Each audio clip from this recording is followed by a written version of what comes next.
साथियों, स्वागत है आपका अपने YouTube चैनल हिंदीवादी ज्ञान पर। साथियों, पिछले भाग यानी भाग 38 में आपने जाना कि बेतवा नदी के तट पर पृथ्वीराज चौहान के सेनापति चौड़ा राय का सामना जब लाखन से हुआ, तब चौड़ा राय ने अपनी ढाल फेंकी जिसे धनवा तेली उठा लिया, और जब लाखन ने अपनी कटार फेंकी तो उसे तालहन सैयद ने उठा लिया। इस मुकाबले में लाखन की विजय हुई और चौड़ा राय अपनी हार से बौखला गया। क्रोध में आकर चौड़ा राय ने अपने सैनिकों को हमला करने का आदेश दे दिया। दोनों तरफ के सिपाही एक दूसरे पर टूट पड़े। भयंकर मारकाट बेतवा नदी के तट पर शुरू हो गया। अब जानते हैं इसके आगे की कहानी, परंतु इससे पहले वही रिक्वेस्ट कि अगर आप हमारे चैनल पर पहली बार आए हैं तो चैनल को सब्सक्राइब करें, वीडियो को लाइक करें और ज़्यादा से ज़्यादा शेयर करें, क्योंकि यहाँ पर ऐसी ही वीर गाथाएं आपको सुनने को मिलेगी। अब आते हैं कहानी पर। साथियों, बेतवा नदी के तट पर तलवारें खटाखट चलने लगी। पैदल से पैदल भिड़ गए और सवारों से सवार भिड़ गए। हाथियों के अंकुश लिए महावत एक दूसरे पर टूट पड़े। हाथियों के हौदे से सरसर तीरें चलने लगी। ऊपर तीरें चल रही थी और नीचे महावत एक दूसरे पर वार कर रहे थे। रण क्षेत्र में शरीर के अंग कट कट कर गिरने लगे और जंग में आए सुंदर और सजीले नौजवान सैनिक मैदान में चोट खाकर गिरने लगे। नदी बेतवा के किनारे लाखन और चौड़ा राय की ललकार से सैनिक अति उत्साहित नजर आ रहे थे और एक दूसरे पर हमला कर रहे थे। लाखन की सेना के भयंकर मारकाट से दिल्ली की सेना के पैर उखड़ने लगे और दिल्ली की सेना यानी पृथ्वीराज की सेना जंग छोड़कर पीछे हटने लगी। चौड़ा राय ने जब अपने सिपाहियों को पीछे हटते देखा तो उसने लाखन को ललकारा। लाखन ने भी उसकी ललकार को स्वीकार करते हुए अपने हाथी को चौड़ा राय की तरफ घुमा दिया। भूरी हथनी पर बैठा लाखन देवदूत जैसा मालूम पड़ रहा था। जब चौड़ा राय और लाखन का आमना सामना हुआ, तब चौड़ा राय ने अपने भाले से वार किया, जिस वार को लाखन ने बचा लिया, और फिर लाखन ने भाला अपने हाथ में लेकर बहुत ही तीव्र गति से वार किया। लाखन का निशाना चौड़ा राय नहीं बल्कि उसका हाथी था। लाखन का भाला सनसनाता हुआ चौड़ा राय के हाथी के सिर में समाता चला गया और चौड़ा राय का हाथी चिंगाड़ मारता हुआ जमीन पर गिर पड़ा, जिससे चौड़ा राय पैदल हो गया। तब लाखन ने उससे कहा कि हम पैदल सैनिकों पे वार नहीं करते और गिरे हुए हथियार भी नहीं उठाते। जाओ, दूसरी हाथी लेकर फिर मैदान में आ जाना। इतना कहकर लाखन ने अपने हाथी को आगे बढ़ा दिया। रण क्षेत्र में हाहाकार मच गया। चौड़ा राय की दुर्दशा देखते हुए पृथ्वीराज का धामन अपने घोड़े को तीव्र गति से भगाता हुआ पृथ्वीराज चौहान के पास जा पहुंचा और उसने पृथ्वीराज चौहान को पूरे जंग के मैदान का हाल कह सुनाया। पृथ्वीराज रण क्षेत्र के मैदान का हाल जानकर और हवाओं की रुख को पहचानकर अपने पुत्र ताहर को बुला लिया और साथ में पृथ्वीराज भी अपनी भारी सेना लेकर युद्ध में चलने के लिए तैयार हो गए। पृथ्वीराज का हुक्म पाते ही ताहर ने अस्तबल से सारे घोड़े मंगवा लिए। कच्छी, मच्छी, ताजी, तुर्की, हरियल, सुर्खी, हर गति के घोड़े को ताहर ने मंगवा लिया। उसमें से कोई घोड़ा सिंह की तरह चल रहा था तो कोई हिरण की चाल से चल रहा था, कोई मोर की चाल से चल रहा था, कोई पंच कल्याणी यानी हंस की चाल में चल रहा था, कोई घोड़ा कबूतर की चाल से चल रहा था। कच्छी घोड़ा, मच्छी घोड़ा मगरमच्छ की चाल पर चल रहे थे और सारे घोड़े पर सैनिक अपनी तलवार और ढाल के साथ चढ़े हुए थे। हाथियों में अंगद हाथी, भौरा हाथी, श्वेत बरन गजराज, सारे हाथियों को सजाकर सब पर हौदे सजा दिए गए। हर हौदे में एक एक सेनापति तैनात था। आदि भयंकर हाथी के ऊपर पृथ्वीराज सवार हुए, जिनके हौदे में अनगिनत तीर और कमान रखे हुए थे और ढाल और तलवार के साथ में छुरी, कटारी, भाला, बर्छी सब लेकर राजा पृथ्वीराज चौहान रणभूमि के लिए तैयार हो गए। अब पृथ्वीराज के दल में मारू बाजा बजने लगा।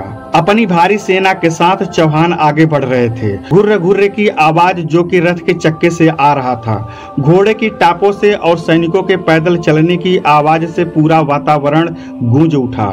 हाथियों के चिंघाड़ने से वातावरण में दिल दहला देने वाली ध्वनि गूंज उठी। लाख की सेना साथ लेकर पृथ्वीराज चौहान जब आगे बढ़े तो धरती डगमग डगमग डोलने लगी। अंबर में देवता भी समझ गए कि आज के युद्ध के मैदान में कुछ न कुछ अजीब होने वाला है। देवी देवता के साथ धरती पर रहने वाले लोग भी चकित हो गए। उस समय को किस तरह से लिखा जाए या किस तरह से बताया जाए यह बताने योग्य नहीं है। उस समय देखने जैसी थी। गज भर छाती और लाल आंखें लेकर चौहान राजा अपने हाथी पर सवार होकर रणभूमि में पहुंच गए, जहां पर लाखन अपने सैनिकों के साथ चौहानों की सेना का सर्वनाश कर रहा था, जहां पर तालहन सैयद बनारस वाले अपने तलवार का करतब दिखा रहे थे सुरखा घोड़े पर सवार होकर। धनुआ तेली अपने घोड़े पर हर मोर्चे पर नाच रहा था। 12 राजकुमार बनोखा के, चारों राजा गांजर वाले, सभी वीर लाखन के साथ बेतवा नदी के तट पर खड़े थे। पृथ्वीराज चौहान के भारी सेना को आते देखकर कन्नौजी राजकुमार लाखन ने सबको कहा कि पृथ्वीराज अपनी सेना के साथ रणभूमि में आ रहे हैं, सभी लोग होशियार हो जाओ। इतना सुनकर कन्नौज सेना के साथ साथ सभी सूरवीरों ने एक साथ कहा कि अब तोप में आग लगवाने का हुक्म दो, और गोलंदाज यानी तोप चलाने वाले तोपची भी तैयार हो गए। लाखन की ऐसी मर्जी जानकर सभी तोपचियों ने अपने बारूद की थैली उठा ली और तोपों के पास जा पहुंचे। तोपों में बारूद डालकर उसमें आग लगा दिया गया। दोनों तरफ से गोला छूटने लगा। रणभूमि में हाहाकार मच गया। आकाश धुआं धुआं हो गया। गोला अगर किसी हाथी को लगता तो जैसे उसके शरीर पर किसी चोर ने सेंध लगाए हो, उस तरह का छिद्र हाथी के शरीर पर बन जाता था। जिस ऊंट को गोला लगता वह ऊंट रणभूमि में गिर पड़ता था। गोला अगर घोड़े को लगता तो वह 10-20 कदम हिनहिनाता हुआ पीछे जाकर गिरता था, और अगर किसी क्षत्रिय सैनिक को गोला लगता तो धुनी हुई रुई के समान उसके शरीर के चिथड़े उड़ जाते थे। रणभूमि में भयंकर तबाही हुई। इस भयंकर तबाही के बाद जब दोनों दल के बारूद खत्म हो गए, तब सैनिक आगे बढ़े और समर में तलवार, भाला, बर्छी चलने लगे। सिपाही कट कट कर जमीन पर गिरने लगे। हाथियों के सूंड कट कट कर गिरने लगे। बिना सर के सिपाहियों का पहाड़ बनता जा रहा था। सैनिकों के शरीर के अंग कट कट कर गिरने लगे। कुड़हर के राजा गंगा ठाकुर से पटना के सरदार भिड़ गए। वीर सिंह, हीर सिंह, ग्वालियर के राजा सभी अपनी अपनी सूरवीरता दिखाने लगे और अपने अपने तलवारों के करतब बीच समर में पेश करने लगे। पूरा मुगलिया समूह बनारस वाले चाचा तालहन सैयद से भिड़ गए। धांधु से धनवा और दतिया के वंश गोपाल और सिंघा ठाकुर सब आपस में भिड़ गए। ताहर के साथ कुछ सरदार लाखन के भूरी हथनी के सामने आ गए। ताहर ने लाखन को ललकार दी तो लाखन ने ताहर के ललकार को सम्मान दिया और उसे स्वीकार किया, और लाखन ने ताहर से गरज कर कहा कि मैंने महोबा जाने का निश्चय किया है। कौन बहादुर है दिल्ली का जो हमारे रास्ते में अवरोध खड़ा कर सके। इतना सुनकर ताहर गुस्से से लाल हो गया और उसने कहा कि जब कन्नौज से महाराज पृथ्वीराज ने संयोगिता का हरण किया था तब तुम्हारी यह वीरताई कहाँ गई थी। हमारे राजा पृथ्वीराज चौहान बहादुर हैं और हम उन्हीं के सेनापति हैं। तुम महोबा तो क्या अपनी जगह से 2 कदम भी आगे नहीं बढ़ पाओगे। ताहर की बात सुनकर लाखन ने कहा कि एक अबला नारी की चोरी करके पृथ्वीराज चौहान कन्नौज ले गए थे और उसे वह बहादुरी समझते हैं, और उनके साथ तुम भी उन्हें सूरवीर समझ रहे हो। आज की रणभूमि में उस चोरी के साथ साथ महोबा पर हमला करने का बदला भी तुमसे, तुम्हारी सेना से और तुम्हारे राजा से लिया जाएगा। इतना कहकर लाखन चौहान सेना पर टूट पड़े। सेना के साथ जितने भी सरदार आए थे, युद्ध के मैदान में लाखन ने सबको ढूंढ ढूंढ कर मारना शुरू कर दिया। जैसे भेड़ों के झुंड में भेड़िया घुस जाए, ऐसे ही दुश्मनों के दल में लाखन ने हाहाकार मचा दिया। जैसे अहिर अपने गाय को हाँकते हैं, वैसे ही लाखन चौहान की सेना पर काल बनकर टूट पड़ा। राजकुमार लाखन के पराक्रम को देखकर पृथ्वीराज के साथ आए सरदारों में खलबली मच गई। उन्हें लाखन को रोकने का कोई रास्ता नहीं सूझ रहा था कि क्या किया जाए। लाखन के भयंकर मारकाट से चौहानों की सेना के पैर उखड़ने लगे और युद्ध की विकरालता को देखकर सैनिक भागने लगे। इधर ताहर भी अपनी सूरवीरता का परिचय देते हुए राजपूतों के कई दल को खत्म कर दिया। नदी बेतवा की नदी में आधा पानी और आधा रक्त की धार बहने लगी। रणभूमि में जैसे रक्त की नदियों का नाला बह रहा हो। छुरी कटारी रक्त में मछली जैसे महसूस हो रहे थे, वहीं ढाल कछुओं के जैसे तैरते नजर आ रहे थे। सैनिकों के लाशों पर गिद्ध मंडरा रहे थे। सियार और कुत्ते लाशों को घसीटकर अपने अपने भोजन के लिए लेकर जा रहे थे। इधर सैनिकों को मारते काटते राजकुमार लाखन आगे बढ़ते जा रहे थे। उन्हें पीछे का कुछ अंदाजा नहीं हुआ कि वह कहां तक आ गए। जब लाखन ने पीछे मुड़कर देखा तो उसने दुश्मनों के 300 हाथियों के बीच खुद को अकेला पाया। चारों तरफ दुश्मनों से घिरे लाखन किसी भी मायने में कमतर नहीं नजर आ रहे थे, परंतु लाखन बुरी तरह से घायल हो चुके थे। उनके शरीर पर जगह जगह जख्म से खून रिस रहा था। लाखन ने जब पीछे मुड़कर देखा तो उन्हें जंग में कोई अपना नजर नहीं आ रहा था। उनके साथ जो भी सेनापति आए थे वह सब तो रणभूमि के मुहाने पर ही फंसे नजर आ रहे थे। आज इस रणभूमि में राजकुमार लाखन दुश्मनों के सेना से बुरी तरह से घिर चुके थे। राजकुमार लाखन के महावत सुफना ने जब उन्हें चिंतित देखा तो सुफना ने कहा कि हे राजकुमार लाखन, आप 300 हाथियों के बीच अकेले फंस चुके हैं। अगर आपका हुक्म हो तो मैं हाथी को वापस मोड़ लेता हूँ, यहाँ से बाहर निकल सकता हूँ। अभी भी हमारे हाथी में इतनी शक्ति है कि हम बाहर निकल सकते हैं। इस पर राजकुमार लाखन ने सुफना को घूरते हुए देखा और कहा कि यह क्या कायरों जैसी बात कर रहे हो। अगर हमने इस रणभूमि से अपने पैर को पीछे किया तो कायरों में गिनती होगी। रणभूमि में आने का सिर्फ 2 ही परिणाम होता है, या तो विजय या फिर वीर गति। इसलिए हम पीछे नहीं हटेंगे। बड़े बड़े सूरवीर इस दुनिया में आए हैं, लेकिन आज कोई भी इस दुनिया में नहीं है। जो भी इस दुनिया में आया है वह एक न एक दिन दुनिया से जाएगा। रह जाएगा तो सिर्फ उसकी गाथाएं। मैं इतिहास के पन्नों में अपना नाम कायरों में नहीं लिखवाना चाहता। लाखन की प्रतिक्रिया देखकर सुफना समझ गया कि लाखन अपने पैर पीछे नहीं हटाएंगे। तब सुफना एक झटके से हाथी के नीचे उतरा और उसने हाथी को शराब पिलाई, भांग का गोला खिलाया और अफीम का गोला खिलाने के बाद तुरंत हाथी पर चढ़ गया और फिर लाखन से बोला कि अब बताओ अपने हाथी को किधर लेकर चलूं। तब लाखन ने नजर उठाकर देखा तो पृथ्वीराज का पताका नजर आ रहा था और आदि भयंकर हाथी पर सवार पृथ्वीराज अपने बाणों से कन्नौज के सेना का संहार कर रहे थे। पृथ्वीराज चौहान भयंकर लड़ाई लड़ रहे थे। लाखन ने पृथ्वीराज चौहान को लड़ते हुए देखा तो अपने महावत को कहा कि हाथी को पृथ्वीराज चौहान के पास लेकर चलो। फिर तो महावत ने अपने हाथी को पृथ्वीराज चौहान की तरफ बढ़ा दिया। पृथ्वीराज चौहान कन्नौज सेना पर कहर बरपा रहे थे। लाखन पृथ्वीराज के हाथी के पास अपने हाथी को लेकर पहुंच गया। भूरी हथिनी ने पृथ्वीराज के आदि भयंकर हाथी को ऐसा टक्कर मारा कि पृथ्वीराज भी लड़खड़ा गए और आदि भयंकर हाथी 10 कदम पीछे चला गया। तब पृथ्वीराज ने लाखन की तरफ देखा और उसे पहचान लिया और साबास साबास कहकर लाखन को शाबाशी देने लगे। पृथ्वीराज ने लाखन से कहा कि आज तक हमारे आदि भयंकर हाथी को कोई भी पीछे नहीं हटा सका, परंतु तुमने आज यह कर दिखाया। और पृथ्वीराज चौहान ने अपने गले से हार निकालकर लाखन के गले में पहना दिया और लाखन से कहा कि हे कन्नौजी राजकुमार लाखन, जिस तरह तुम जयचंद और रतिभान के पुत्र हो उसी तरह तुम मेरे भी पुत्र के समान हो।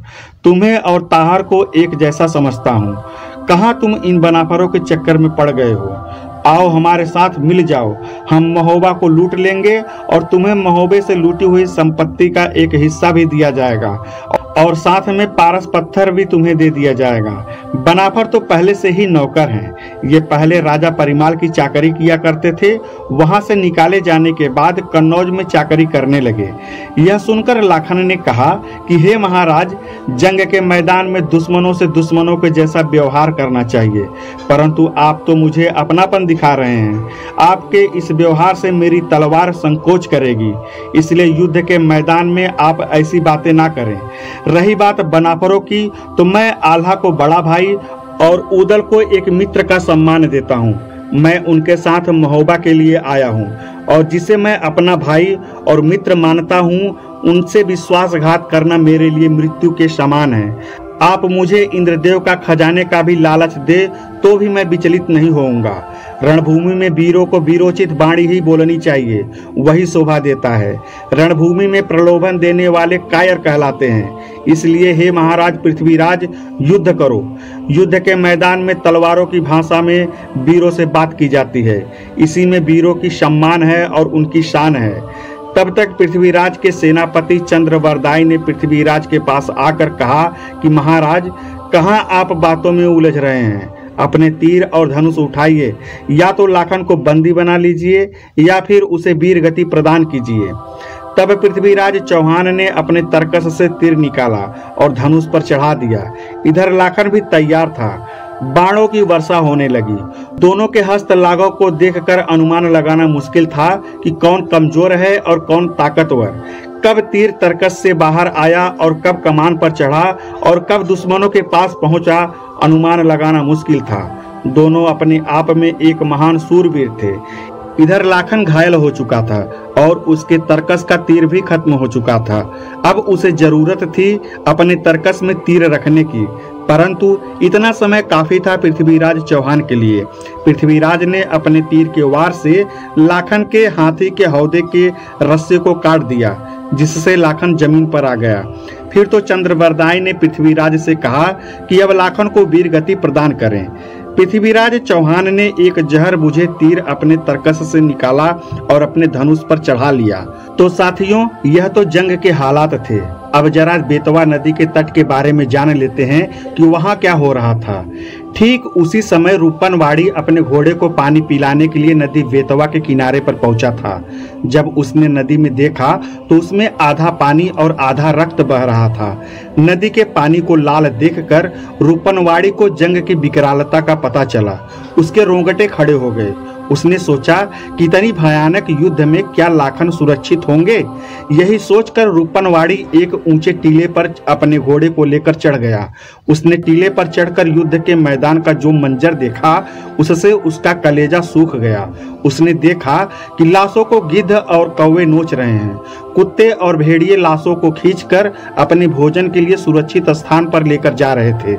उसने ध्यान से देखा तो उसे लाखन कहीं भी दिखाई नहीं दिया। तो रूपनवाड़ी का कलेजा बैठने लगा। उसने तुरंत आल्हा के तंबू की तरफ अपने घोड़े को दौड़ा दिया। तो साथियों, आशा करता हूं कि आल्हा उदल के वीर गाथा का यह सीरीज आपको पसंद आ रहा होगा। साथियों, आज की कहानी को यहाँ पर विराम देते हैं। इसके आगे की कहानी हम अगले भाग में जानेंगे। तब तक अगर आप हमारे चैनल पर पहली बार आए हैं तो चैनल को सब्सक्राइब करें, वीडियो को लाइक करें और ज़्यादा से ज़्यादा शेयर करें।